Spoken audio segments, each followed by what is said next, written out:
안녕하세요. 매생이 클럽 매운맛 친구들 반갑습니다. 오늘은 별명에 대해서 이야기를 좀 해볼게요. 여러분들은 별명이 있나요? 네. 아마 별명이 없는 친구들은 별로 없을 것 같아요. 어렸을 때 부모님이 불러주셨던 별명도 있을 수 있고요. 학교에 가니까 친구들이 막 서로 장난으로 부르던 별명도 있을 수 있어요. 선생님은 별명이요, 개구리였어요. 네.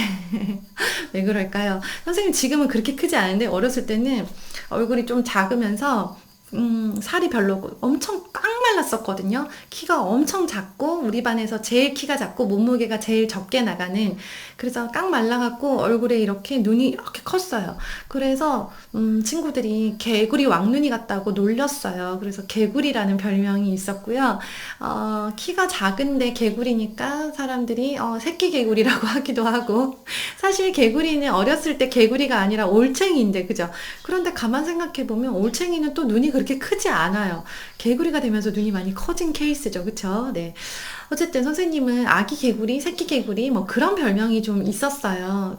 눈이 크다는 뜻이니까 나쁘지는 않았는데, 그렇다고 좋지도 않았어요. 왜냐하면 개구리가 눈이 큰 건 맞지만, 그리고 눈이 크다는 거는 좋은 일은 맞는데, 선생님은 눈이 커서 좋긴 했지만 개구리 자체는 별로 예쁘지 않잖아요. 개구리 보면서 우와 너무 예뻐, 개구리 사랑스러워, 막 이런 사람 잘 없죠. 개구리를 보면 신기하기도 하고 뭐 귀엽기도 하지만 예쁘다 이런 정도는 아니기 때문에, 선생님은 어렸을 때 초등학교 때 너무 못생겨가지고 고민이었어요. 예뻐지는 게 소원이었는데 그것도 모르고 친구들이 자꾸 개구리라고 놀리니까 못생겼다는 뜻인가 하면서, 네, 개구리가 좀 싫었어요.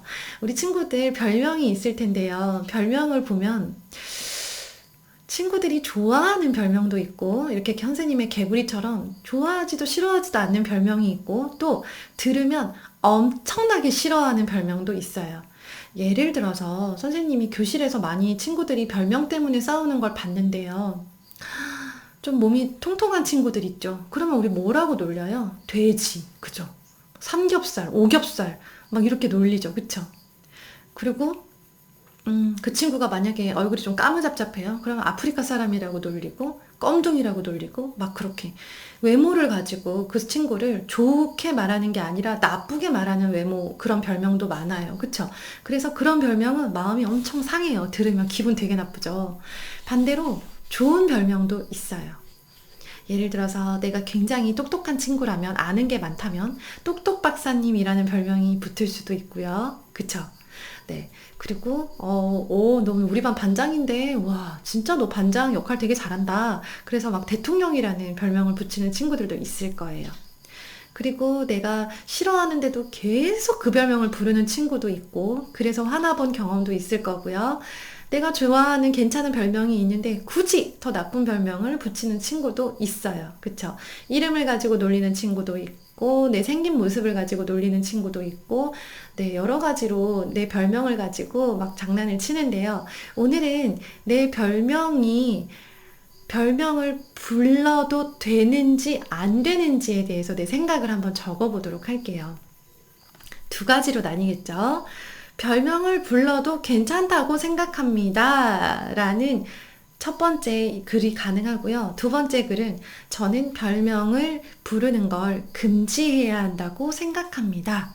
라고 주장할 수도 있어요. 그쵸? 둘 다 내 주장이에요. 정답 없어요. 그런데 중요한 거, 내가 주장을 하는 힘 있는 글을 쓰기 위해서는 왜 그렇게 생각하는지에 대해서 정확하게 그 이유를 대줘야 돼요.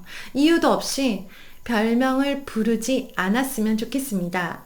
왜냐? 기분이 나쁘니까요. 끝. 이 글을 읽은 사람이 어머 기분이 나쁘구나, 절대 별명을 부르지 않을게 라고 생각하지는 않을 거예요. 이 글을 읽은 사람은 피식 웃으면서 뭐야 기분 나쁘다고 부르지 말래, 그냥 부를 거다 메롱, 막 이렇게 될 수도 있어요. 내가 별명을 불러도 괜찮은 이유, 별명을 부르면 절대 안 되는 이유에 대해서 세 가지를 찾아서 논리적으로, 첫째, 이런 일이 생기기 때문입니다. 둘째, 친구의 마음을 아프게 하기 때문입니다. 셋째, 부르고 나면 그것들을 가지고 정말 돼지처럼 될 수도 있기 때문입니다. 이렇게 논리적으로 이유를 대고 그 이유에 대해서 정확하게 설명을 하는 글을 쓰잖아요. 그러고 나서 그 글을 실제로 나한테 별명 때문에 놀리는 친구한테 보여주잖아요. 그러면 그 친구의 마음이 돌아설 수도 있어요. 아빠가 자꾸 내가 싫어하는 별명을 부르셔요. 기분이 나빠요? 부르지 마! 이렇게 해서 말을 안 들어요. 그러면 논리적으로 글을 쓴 다음에 아빠한테 그 글을 보여드리세요. 아빠, 저는 아빠가 제 별명을 부르시는 게 싫습니다. 이유는요. 글을 읽어보세요. 하면서 아빠한테 글을 읽어보라고 하세요. 그 글 안에서 내가 정말 싫어하는 이유 3가지가 논리적으로 힘있게 딱 글로 쓰여져 있으면요. 그 글을 읽는 순간 아빠가 말씀하실 거예요. 미안하다. 이렇게까지 깊이 생각하는 줄 몰랐어. 이 글을 읽으니까 이제 나는 별명을 부르지 않아야겠다라는 생각이 드는군. 이제 별명을 부르지 않을게. 라고 대답하실 수 있어요. 알겠죠? 네. 그래서요, 우리 친구들이 별명을 불러도 괜찮은 이유 3가지, 별명을 부르면 안 되는 이유 3가지, 그 중에서 한 가지를 선택해서, 네, 오늘의 글로 적어주시고요. 미션 댓글은 조금 다른데, 미션 댓글 나의 별명을 적어보는 거예요. 아셨죠? 우리 친구들이 어떤 별명을 가지고 있나 엄청 궁금하고요. 그래서 내 별명은 요건데요. 2개, 3개면 여러 가지 다 적어도 돼요. 하나면 하나를 적고 내 별명을 쓴 다음에 저는 별명 부르는 거 찬성합니다. 반대합니다. 이렇게 2가지 입장을 써주시면 되겠습니다. 오늘 댓글도 기대하겠습니다. 파이팅! 내일 만나요.